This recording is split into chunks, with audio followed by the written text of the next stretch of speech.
در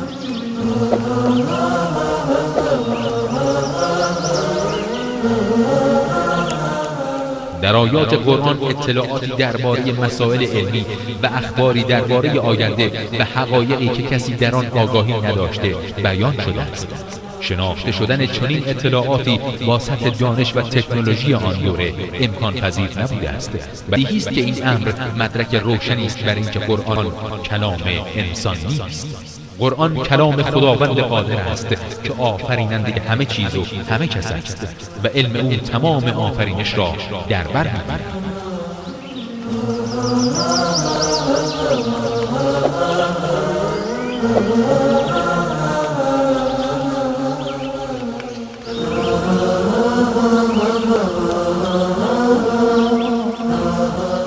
مرحبا صد مرحبا بر این کلام مستعان، صوت قرآن کرد منور تا قیامت این جهان. آن کلام سرمدی که نور قلب مؤمن است، حکم قرآن را به گوش دل شنو ای نوجوان.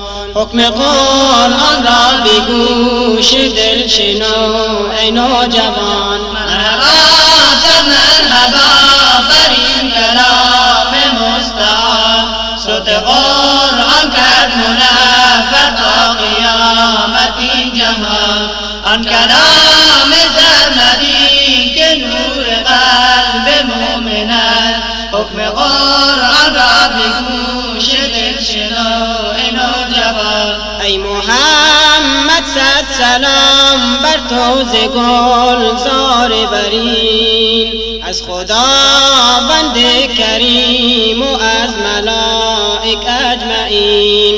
چون بشر کرده نجات از برکت تو بالیقین، حامل قرآن شدی از نور رب العالمین.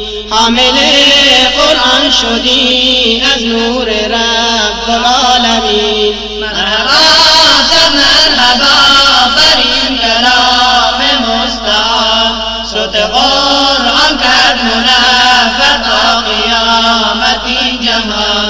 آن کلام سرمدی که نور قلب مؤمن است، حکم قرآن را به گوش دل شنو ای نوجوان. آن کلام سرمدی که نور قلب مؤمن است، تا به محشر از تجاوز حرفش ایمن است. وعده خلاق بی چون است به حفظ این کلام، عاشقان را نور چشم و عارفان را محسن است. عاشقان را نور چشم و عارفان را محسن است. مرحبا صد مرحبا بر این کلام مستعان، صوت قرآن کرد منور تا قیامت این جهان. آن کلام سرمدی که نور قلب مؤمن است، حکم قرآن را به گوش دل شنو ای نوجوان. اعوذ بالله من الشیطان الرجیم.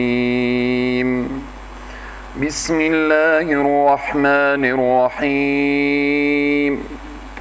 يسألونك عن الأهلة قل هي مواقيت للناس والحج وليس البر بأن تأتوا البيوت من ظهورها ولكن البر من اتقى وأتوا البيوت من أبوابها واتقوا الله لعلكم تفلحون. وقاتلوا في سبيل الله الذين يقاتلونكم ولا تعتدوا إن الله لا يحب المعتدين. صدق الله العظيم. خدمت سروران عزیز و بزرگوار، صائمین ماه مبارک رمضان، بندگان محبوب الله سبحانه و تعالی، هم از خواهر و برادر، پیر و جوان، السلام علیکم و رحمت الله تعالی و برکاته. الله سبحانه و تعالی طاعات و عبادات همه ما و شما را مورد قبول درگاه خیش بگرداند و این روزه رمضان و قرآنی که تلاوت شد و تلاوت می شود به صحرای محشر شفیع ما و شما بگرداند. در جلسه گذشته ارتباط به فضائل رمضان و ارتباط به احکام روزه موضوعاتی بیان شد.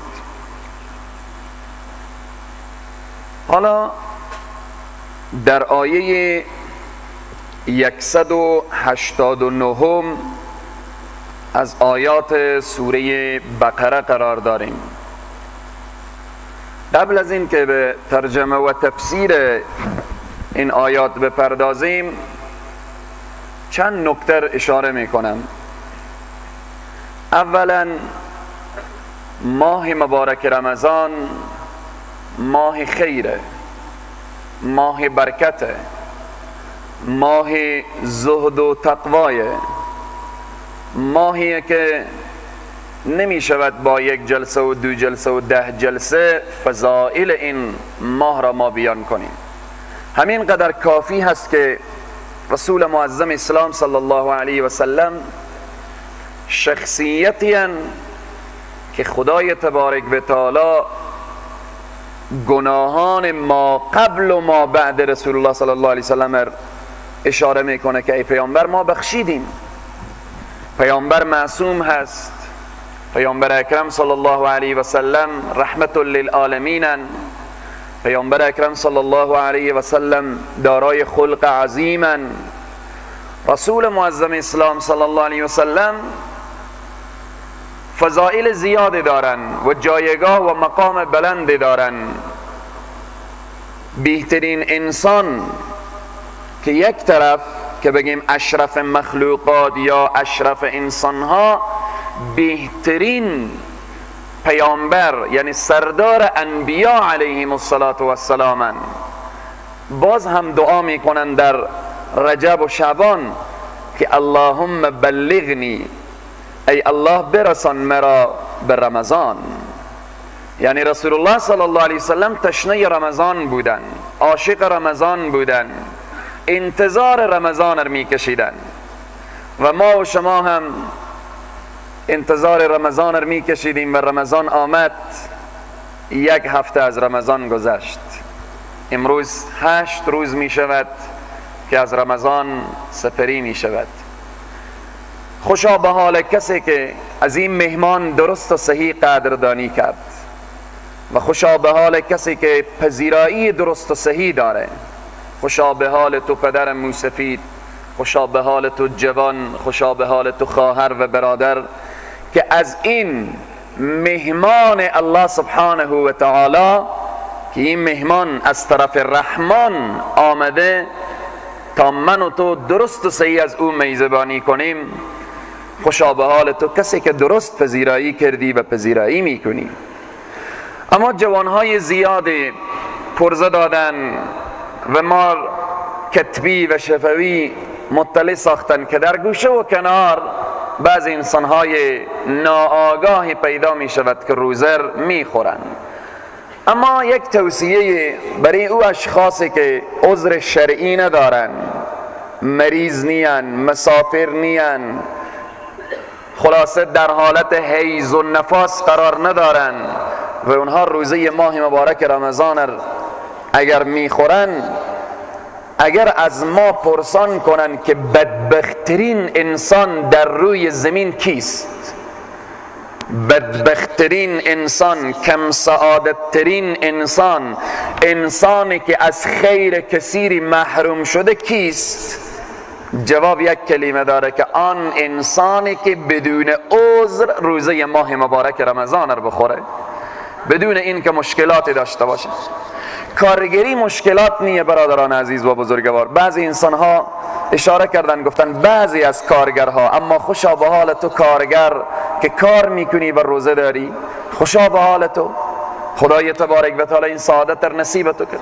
اما تو انسانی که کار رو بهانه میکنی، روز 500 افغانی پیدا نکن، روز 200 افغانی پیدا کن. روز 200 افغانی عاید تو نباشه، روز 100 افغانی باشه. چه کار میشه 11 ماه جان دادی، همین ماه مبارک رمضان قناعت کنی با همون رزق و روزی حلال کم، ولی بنده شاکر الله باش، روز در صیام باش، شب در قیام باش، از این فیوزات و برکات ماه مبارک رمضان استفاده کن. ماه مبارک رمضان ماهیه که اگر کسی فضیلت این ماه بدانه، باور کنید سر از سجده بر نمیداره. ماه تمام میشه، 8 روز گذشت، نگاه کنیم 8 روز دیگه میگذره، نگاه کنیم میگم شب عید، یا الله یا نصیب سال بعدی. نکته دیگری که برای بعضی از نانوایی ها هست، نانپزا، برای خب بهانه میکنن که ما سر تنوریم. برای تو برادری که روزر میخوری و ایر بهانه ساختی که من سر تنور گرمه، تو خوب آتش میبینی، نسبت به همه ما هر روز تو آتش میبینی، هر روز دست پایین میکنی به آتش و هر لحظه چشمتو آتش میبینه. او آتش تنور خیلی حرارت داره، خیلی تنور داغه، به اصطلاح ما و شما حالت احمر سرخه. آتش دنیا 69 درجه پایین تر از آتش آخرته. 69 درجه آوردن آتش دنیا پایین، یعنی آتش آخرت حرارت از او 70 درجه، آتش دنیا 1 درجه. 69 درجه آتش دنیا نسبت به آتش آخرت آتش حرارتی پایین تره. چقدر اگر با او تنور بفتی چقدر سخته. این که تو روزه رمضان رو میخوری، هر لحظه انتظار داشته باش که او آتش جهنم در انتظار تو هست. از آتش جهنم باک نداری برای 10 دقیقه، 1 ساعت، نیم ساعت. وقت سحر استراحت کن. نونوای عزیز، البته بعضی از نونواها، بسیاری از نونواهای مخلص و مخلصی هم داریم که با او حرارت گرمی تنور می سوزه و ولی عشق الله در سینه داره و هرگز لب به آب نمیزنه. این میگن نونوای مخلص. واقعا هر نونوایی که روزه رو بخوره اصلا خریداری از اون نونوا کراهیت داره. اصلا لازم نیه که از نونوایی که او روزه نداشته باشه انسان بره نان بگیره. وقتی او ارتباط با خدا نداره، تو چگونه میری به دروازه دکان از او؟ وقتی او ارتباط با الله نداره، برو نگاه کن نونوای مخلص عزیزی که به خاطر خدا با لب تشنه و با شکم گرسنه ولی کار میکنه، از او آبله کف دست و با از او حرارت گرمی تنور سرخ نفقه اهل و عیال رو به دست میاره. هم خدا خوش، هم بندگان خدا. پس این برادری که چنین کاری میکنه، این عذر شرعی نیه که من نان میپزم. نه، از وقت سحری که میکنی بخواب تا ساعت 4 عصر بخواب. 4 عصر بیا سر تنور، بیا به نام پروردگار عالم شروع کن و به همین طریق 3 ساعت 4 ساعت از صبح استراحت باش، قرار استراحت باش. چه کار میشه؟ در غیر ماه مبارک رمضان روز 1000 آیت داری غیر رمضان. در رمضان بگو به صاحب کار که من در این ماه روز 500 افغانی میخواهم. اگر غیر رمضان 500 افغانی عاید داشتی بگو به صاحب کار، به بالاخره به همون کسی که بلند سرتونه و آمرتونه، بگو برادر عزیز فرمان الله بر سر من هست، یا ایها الذین آمنوا کتب علیکم الصیام، روزه بر شما فرض کرده شد، ما باید فرمان الله را به جا کنم. من 500 افغانی نمیخوام، 200 افغانی میخوام. چه کار میشه در ماه مبارک رمضان دنیای ما اگر خیلی به دست نیایه ولی توشه آخرت زیاد بشه؟ آیا ضرر میکنیم؟ آیا نقص میکنیم؟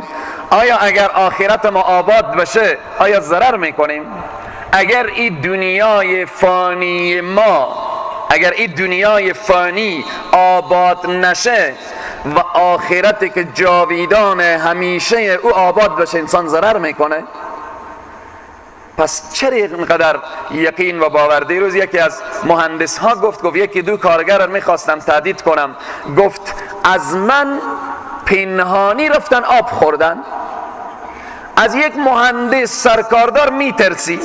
سرکاردار نه جهنمی داره نه بهشتی داره، نه عذاب قبری داره نه راحت قبری داره. خیلی کار بکنه سرکاردار تو محروم از 4 روپیه دنیای فانی تو محروم میکنه. اما چنگ به الله بزن، الله بهشته که ارضها که ارض السما هست برای تو عطا میکنه.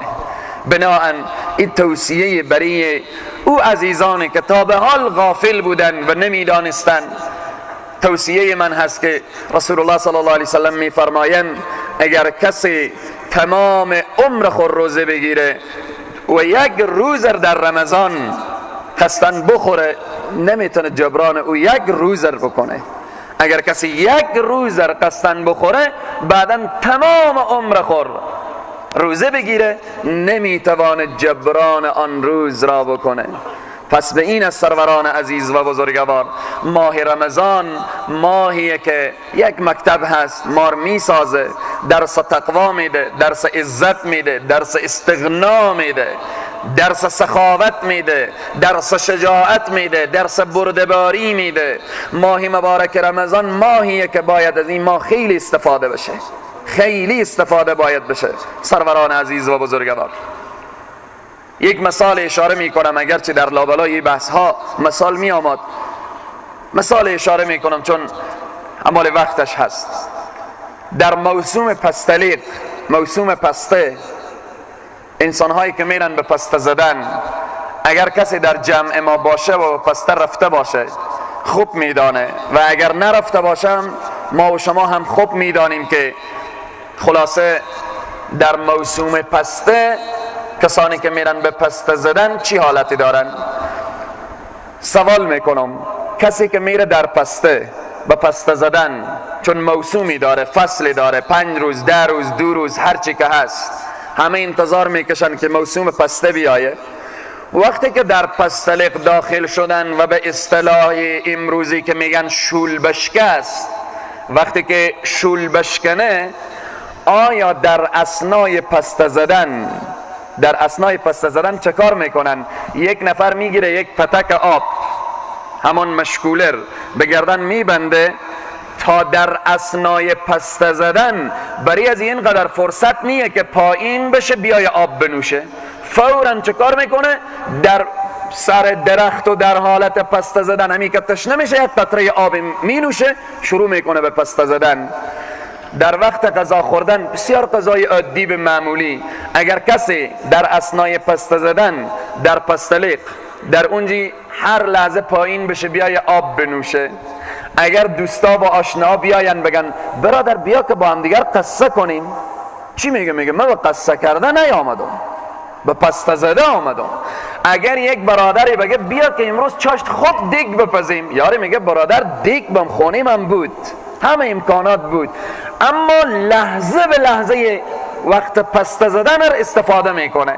چرا؟ به خاطر که نفعه. به خاطر که چیه؟ به خاطر که نفعه، فایده، به خاطر که دنیا به دست میآیه، به خاطر از این که خلاصه فایده خود خوب درک میکنه. چند روز پستلیق میدانه که این تمام میشه، این تمام میشه. اگر این برادر بر نداره کسان دیگر بر میدارن.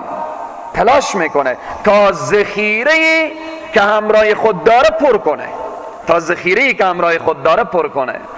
حالا برادر عزیز، آیا ماه مبارک رمضان ارزش یک پسته زدن رم نداره؟ در ماه مبارک رمضان همین قدر ارزش نداره که در این ماه تلاش کنیم مثل که در موسم پسته یک کسی که پسته میزنه تلاش میکنه؟ اگر بخوره در ماه رمضانه، اگر سفره های رنگارنگ میشه ماه رمضانه، خیلی خوبه، مشکلی نداره خوردن. اگر میبینیم شیرینی های رنگارنگی به بازار در رمضان عرضه میشه، خوب گپیه. الله این نعمتار نصیب کرده، بگیر بخور، ولی درست و صحیح از رمضان استفاده کن. از افطار رمضان استفاده کن، از سحر رمضان استفاده کن، از چاشت رمضان استفاده کن، از نیمه شب رمضان استفاده کن. خلاصه تلاش بکن که این بهار قرآن میگذرد، این بهار قرآن میگذرد. هفته گذشته 2 جنازه داشتیم، 2 جنازه بود، خدا روی اینا شاد داشته باشه. از یک طرف گفتم خوشا به حال شما که رمضان را دریافتید، مرگ رمضان نصیب شما شده.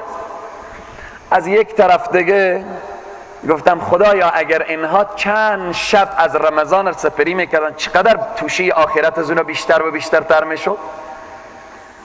پس او عزیزان از دنیا رفتن. خدای تبارک و تعالی میتوانست در همو هفته گذشته 8 روز 9 روز قبل من و تو رو هم قبض روح کنه، ولی رمضان را نصیب ما کرد، رمضان را نصیب ما کرد، بهار قرآن را نصیب ما کرد. این فصل عبادته، این فصلیه که طاعت و عبادات این ماه سبحان الله سبحان الله چی ارزشی داره. انسان خوی ملکی پیدا میکنه، انسان خوی ملکی پیدا میکنه. همین لحظه تو انسان مسلمان میدانی که شباهت به ملک داری. ملک نمیخوره تو هم نمیخوری، ملک نمی نوشه تو هم نمی نوشی، ملک جریان اشباع غرایز جنسی نداره، همین لحظه نداری. ملک این خصوصیات داره، تو انسان هم پیدا کردی، ولی جایگاه و مقام تو از ملک بالاتر. به خاطر چی؟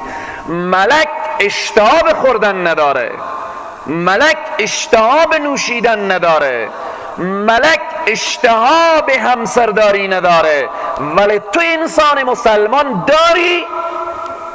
فرمان الله است که تو را نگاه داشته، فرمان الله است.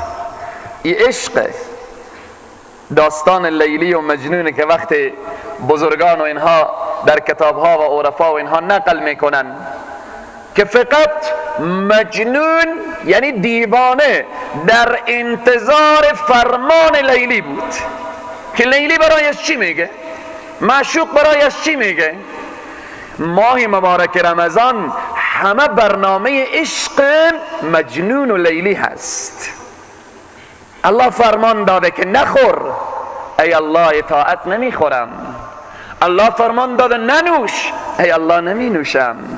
الله فرمان داده که همسر تو با تو حلال نزدیک نشو، ای الله نزدیک نمیشم. الله فرمان داده بیا مسجد، ای الله گوش به فرمانم، من بنده ام. بنده یعنی غلام، یعنی بدون اختیار، یعنی فرمان بردار مولا.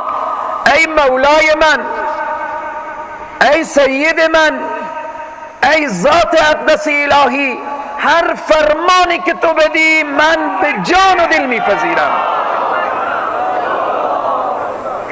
این ماه فرمان برداریه، ماه عاشقانه، ماه عشقه. 17 ساعت چیزی نخوردن کار ساده نیه، این فرمان الله هست. پس به این طریق باید که در این ماه مبارک رمضان هر کدام من و شما به هر جا که میرسیم توصیه کنیم برادرها و بالآخره متوجه کنیم که ماه مبارک رمضان ماهیه که میگذره، تمام میشه، ولی اگر کسی از این خیر کثیر استفاده نکنه بدبخت دنیا و آخرت میشه، بدبخت میشه.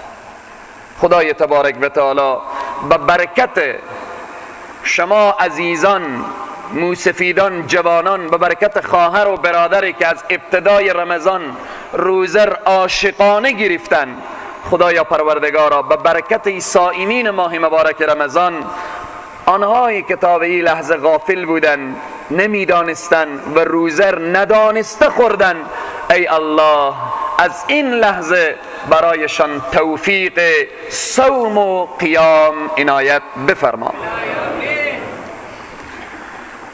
یسألونک عن الاهله، آیاتی که امروز میخوانیم شأن و نزول آیه مبارکه ارتباط به این است که صحابه از پیامبر اکرم صلی الله علیه و سلم پرسان کردن درباره بزرگ شدن و کوچک شدن ماه، مهتاب، قمر. وقتی که پرسان کردن که یا رسول الله آفتاب همیشه به یک حالته، آفتاب به یک حالته، ولی مهتاب، قمر، ماه این چرا تغییر میکنه؟ بعضی وقت ضعیف میشه، بعضی وقت بزرگ میشه، بعضی وقت بالاخره چرا تغییر میکنه؟ این به خاطر چی هست؟ تغییر این ماه به خاطر چیه؟ وقتی صحابه پرسان کردن الله سبحانه و تعالی جواب میده که حکمت و فلسفه کوچک شدن و بزرگ شدن این ماه به این واسطه، نه به خاطر این که قرآن کتاب فلک شناسی باشه یا کتاب ساینس باشه یا کتاب بالاخره اینها باشه، نه، حکمت و فلسفه کوچک شدن و بزرگ شدن مال الله سبحانه و تعالی در این آیه بیان میکنه. حکمت از این بیان میکنه که خدای تبارک و تعالی میفرمایه که کوچک شدن و بزرگ شدن ما به خاطر این که شما موقع عبادت خود را بدانید، مراسم عبادی خود را بدانید، مسئله حج و رمضان و زکات و اینها بدانید. فقط کوچک شدن و بزرگ شدن ما به خاطر همینه که شما مراسم عبادی خود را متوجه شید.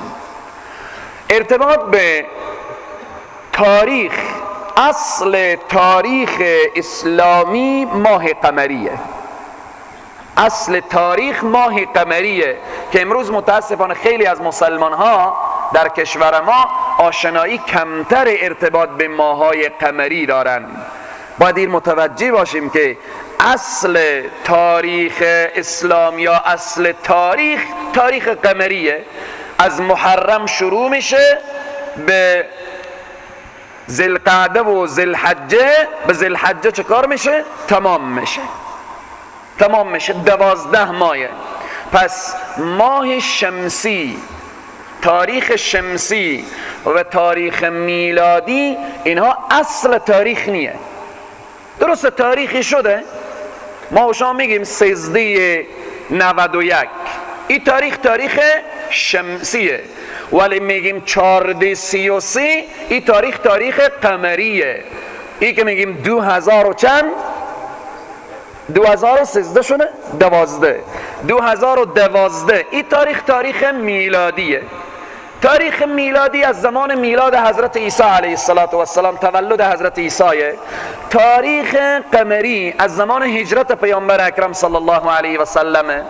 و شمسی چون در هر سال 10 روز یا کمتر یا بیشتر تفاوت داره، تفاوت بین تاریخ شمسی و قمری پیدا شده.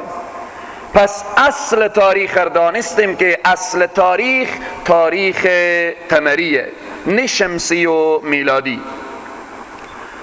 این آیه مبارکه همین اشاره میکنه. یسألونک عن الاهله، سوال میکنن تو را عن الاهله، از چی؟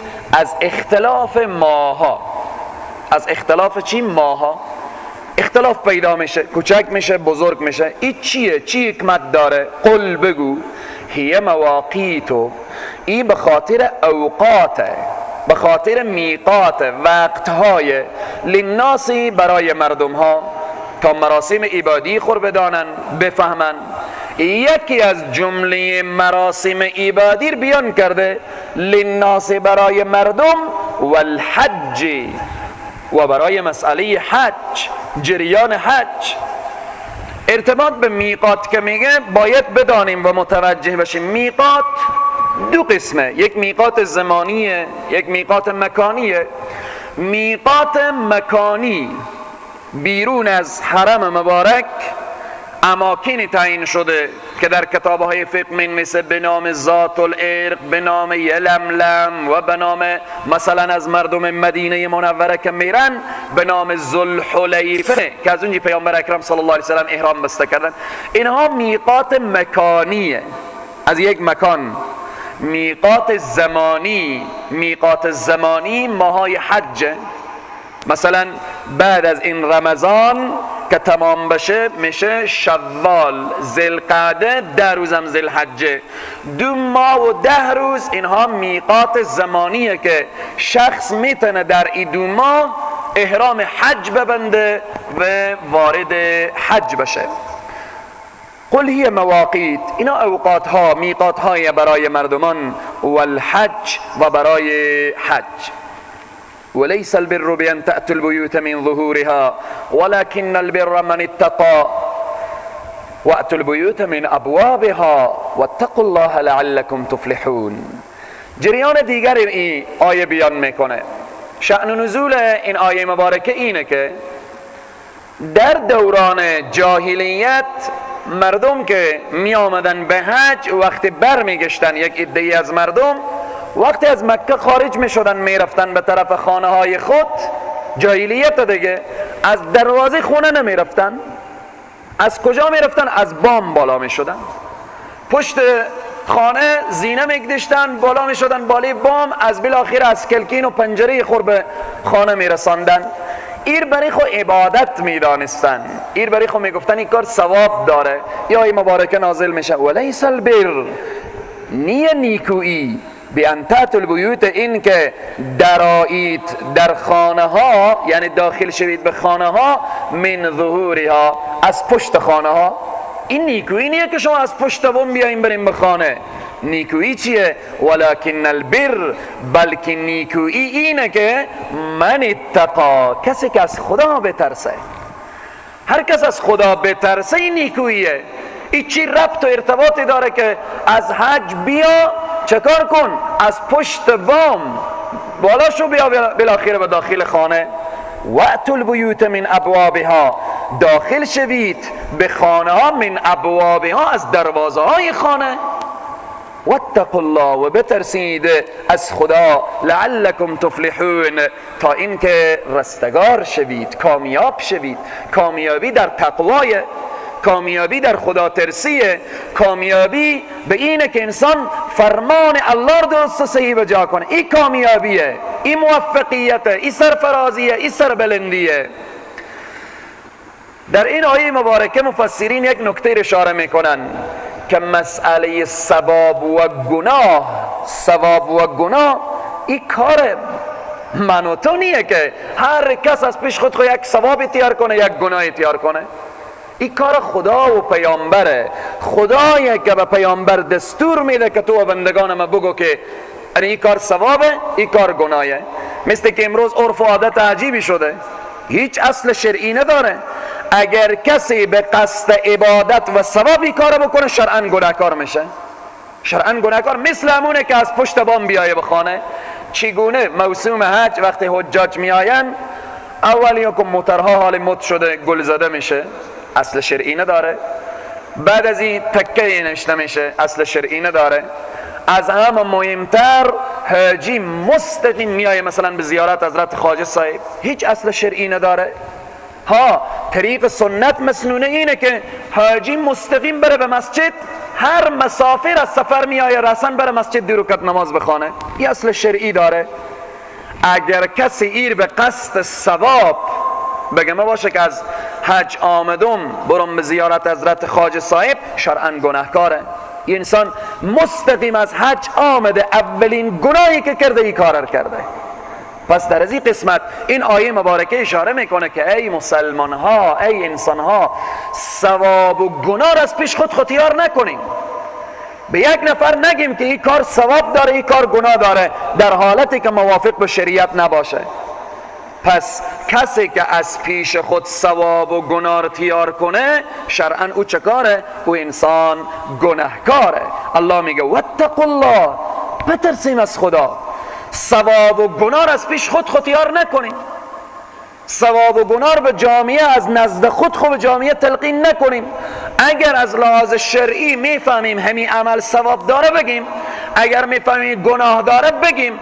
در غیر از او که از شریعت واقف نیم و ثواب و گناه از پیش خود میسازیم، واتقوا الله، بترسیم از خدا، از خدا بترسیم، این کار نکنیم. این کار که نکردیم لعلکم تفلحون، شما رستگار میشیم، کامیاب میشیم. پس این آیه مبارکه خیلی مهمه. بین جامعه ما بعض انسان ها چه کاره؟ از پیش خود حرف های تیار کردن. اگر تو مثلا فلان شب 20 رکعت نماز بخونی اینقدر ثواب داره. در قرآن بیامده؟ نه. در حدیث بیامده؟ نه.